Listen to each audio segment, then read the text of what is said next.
Global Typhoon, Chairman TV. Weather update. Helping homeless people. Please subscribe.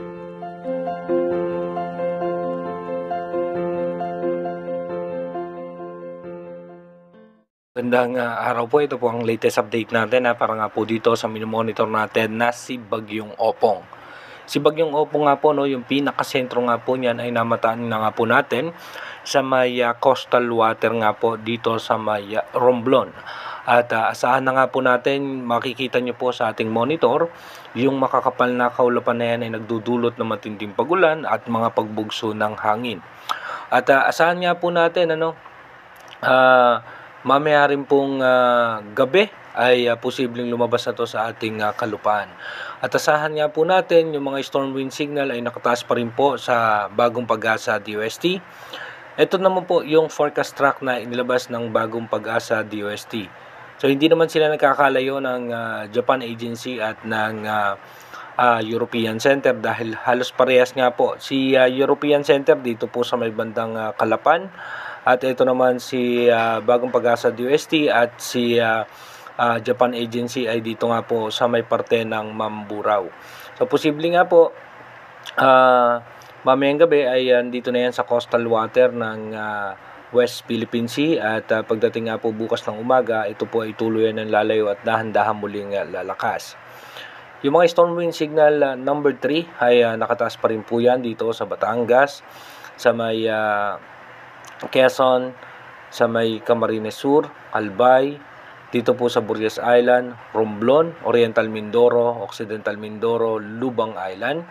At signal number 2 naman, dito sa may Calamian Island, dito po sa may Aklan, Capiz, maging dito po sa may Northern Samar, Biliran, at maging dito nga po sa northern portion ng Leyte, northern portion ng Cebu, northern portion ng Negros Occidental, Capiz, at Cavite, Laguna, Metro Manila, Rizal, Pulilio Island, Bulacan, southern portion ng Pampanga, Bataan, at signal number 1 naman, dito nga po sa may southern portion ng La Union, Benguet, Nueva Vizcaya, Quirino, Aurora, Nueva Ecija, Tarlac.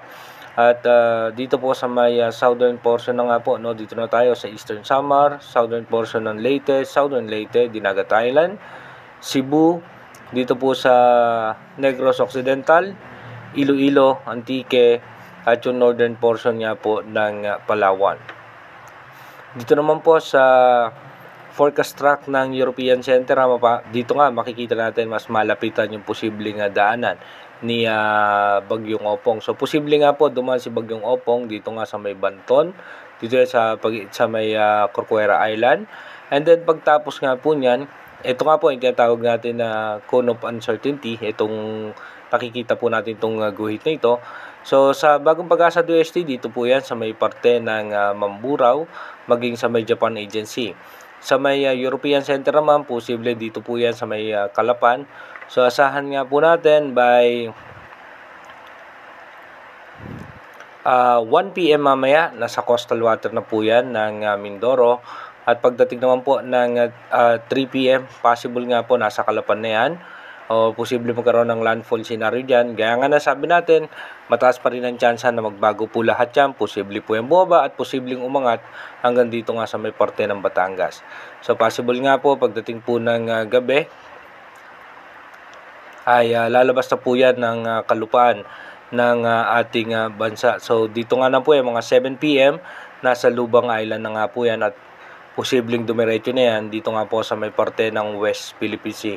Kaya iba yung pag-iingat po sa ating mga kababayan. Mapapansin naman po natin, bagaman malayo sila sa sentro ng bagyo, yung malalakas na pagulan at hangin, ito makikita nga po natin dito po sa may parte ng Mindoro Provinces at dito nga po sa may parte ng Rojas ay mararamdaman nga po itong mas malalakas na pagulan.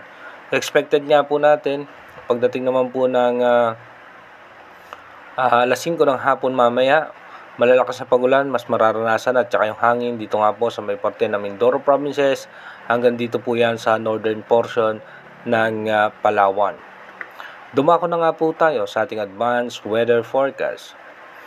Dito nga po sa ating advanced weather forecast, so expected na nga po natin na bukas nga po ay si Bagyong Opong ay nasa West Philippines na. Dito nga po mas dahan-dahan pa nga po lalakas muli itong si Bagyong Opong. Kaya yung habagat ay hahatakin po nito muli. Pagdating naman po ng September 28, ito po ay nakalabas na ng ating Philippine Area of Responsibility. By September 29, magiging maayos at maganda na ang lagay ng ating panahon.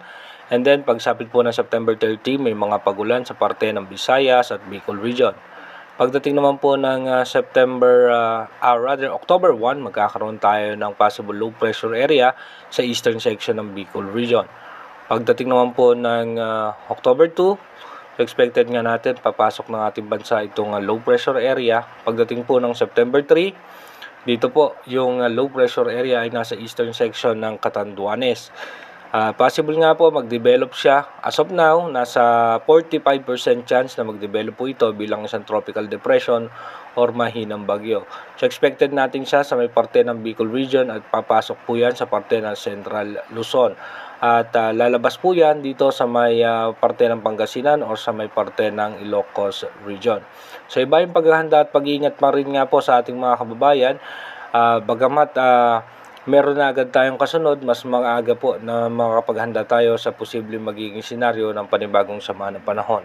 Inuulit ko po, yung ating advanced weather forecast is possible scenario pa lamang po yan. Malaki pa rin ang tsansa na magbago po lahat yan. Kaya manatili tayong tumutok sa ating advanced weather forecast para malaman natin yung mga posibleng sama ng panahon na makakaapekto sa ating bansa.